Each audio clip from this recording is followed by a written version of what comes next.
கர்த்தர் என் கடனெல்லாம் அடைப்பார், நான் நல்ல வீடு கட்டுவேன், என் வீட்டில் வெள்ளியும் பொன்னும் பெருகும், என் அலங்கத்திற்குள்ள சமாதானமும் என் அரண்மனைக்குள்ளே சுகமும் இருப்பதாக சொல்றதில்ல, சொல்லிக்கிட்டே இருக்கணும். அப்படி நீங்க மனதார சொல்றீங்க பாத்தீங்களா, அப்படி நடக்கும்.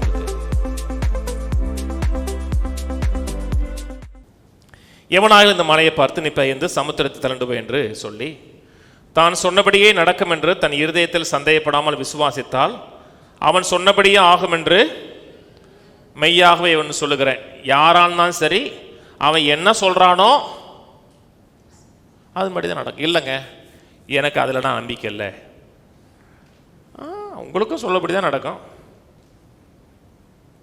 நீங்கள் நெகட்டிவாக பேசுவீங்க, எனக்கு உதவி செய்யறதுக்கு யாரும் இல்லை, என்னை முன்னேற்றத்துக்கு யாரும் இல்லை, என் வாழ்க்கையில் ஒரு நன்மையும் நடக்கலை, நான் கர்த்தரை தேடி என்ன பண்ணேன் அப்படின்னு நீங்கள் முழு மனதோடு சொல்கிறீங்க பார்த்தீங்களா, அப்படி நடக்கும். ரட்சிக்கப்பட்டதுக்கு அப்புறம் தான் ஒரே பிரச்சனை, ஒரே போராட்டம், ஒரே கஷ்டம், ஒரே துன்பம், அப்படி நீங்கள் மனதார சொல்கிறீங்க பார்த்தீங்களா, அப்படி நடக்கும் உங்களுக்கு. ஏன் கர்த்தர் என் கடனெல்லாம் அடைப்பார், கடன் இல்லாத வாழ்க்கை வாழுவேன், நான் நல்ல வீடு கட்டுவேன், என் வீட்டில் வெள்ளியும் பொன்னும் பெருகும், என் வீடு சமாதானம் நிறைந்த வீடாக இருக்கும், என் அலங்கத்திற்குள்ள சமாதானமும் என் அரண்மனைக்குள்ளே சுகமும் இருப்பதாக சொல்கிறதில்ல, சொல்லிக்கிட்டே இருக்கணும். சில மக்களுக்கு படிக்க தெரியாதுங்க, சில பாட்டு தெரியுங்க, நல்ல பாட்டை மனப்பாடமாக பாடுவான், 100 முறை பாடுவான், அவனுக்கு ஒன்றும் தெரியாது. அவனுக்கு ஜெபம் பண்ண நேரம்லாம் ஒரு பாட்டு தான் தெரியும், மனதார அந்த பாட்டை பாடுவான், அவ்வளோ சக்ஸஸாக இருப்பான். ஏன்? அந்த பாட்டை 1000 முறை பாடியிருக்கான். அவனுக்கு அந்த பாட்டு போரடிக்கல, நல்ல பாட்டு, வசனமுள்ள பாட்டு. ஏன் திருப்பி திருப்பி சொல்கிறோம்னா அதோட நான் கனெக்ட் ஆகிட்டே இருக்கேன், என் மைண்டு வந்து வெளியே கனெக்ட் பண்ணுது. கனெக்ட் ஆகாமல் திரும்பி கர்த்தரோட வார்த்தையோடு திரும்ப திரும்ப நான் கடனெல்லாம் அடைப்பேன், நிறைவாக இருப்பேன், என் தேவைகளுக்கு மிஞ்சி என் கையில் காசு இருக்குன்னு சொல்லும் பொழுது நான் வார்த்தையோடு கனெக்ட் ஆகிறேன். எனக்கு ஒரு காரியம் போர் அடிக்கிறதுனா அதை நான் வாழலன்னு அர்த்தம். ஐபிஎல் மேட்ச் நடந்துச்சு சமீபத்தில், யாருக்காச்சும் போர் அடிச்சா? பார்க்குறவங்களுக்கு அது உங்களுக்கு போர் அடிக்கலையில, அடுத்த வருஷம் ஐபிஎல் இருக்கும். அப்பயும் விசுவாசம் மட்டும் மக்களுக்கு போர் அடிக்குதுன்னா இதில் அவங்க வாழலன்னு அர்த்தம். அவன் சொன்னபடி ஆகும். இது கஷ்டமா? ரொம்ப சிம்பிள்.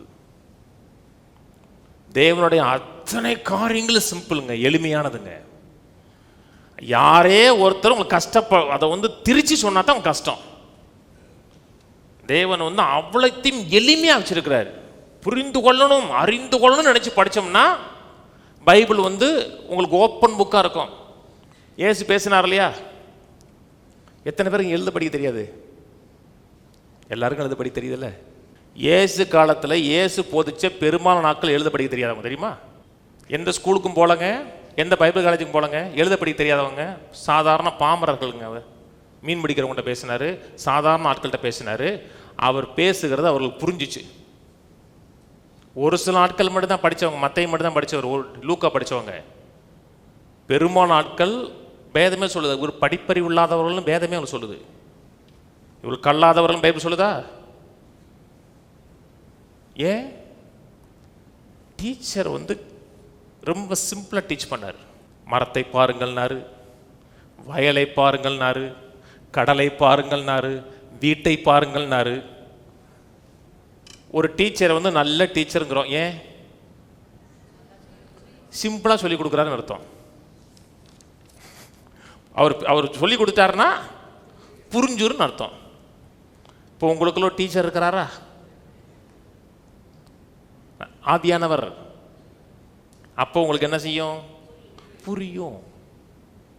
வரும்போதே இன்னைக்கு எனக்கு நல்லா புரியும், அப்படித்தான் உள்ள வரணும்.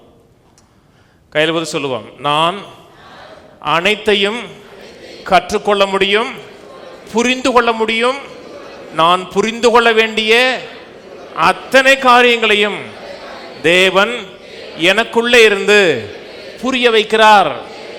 ஆமென், ஆமென். நான் ஒரு மடையன் சொல்லக்கூடாது. மடையன், எனக்கு ஒன்றுமே தெரியாது, நான் படிச்சிருக்கலாம் சொல்லவே கூடாது. உங்கள் வாழ்க்கையிலேயே நம்ம தமிழில் சொல்கிறாங்க பார்த்தீங்கன்னா, சொந்த காசுலேயே எதையோ வைக்கிறது, சொந்த காசுலேயே சூனியம் வைக்கிறது மாதிரி. இது நம்ம வாழ்க்கையே நம்ம சபிக்கிறது மாதிரி.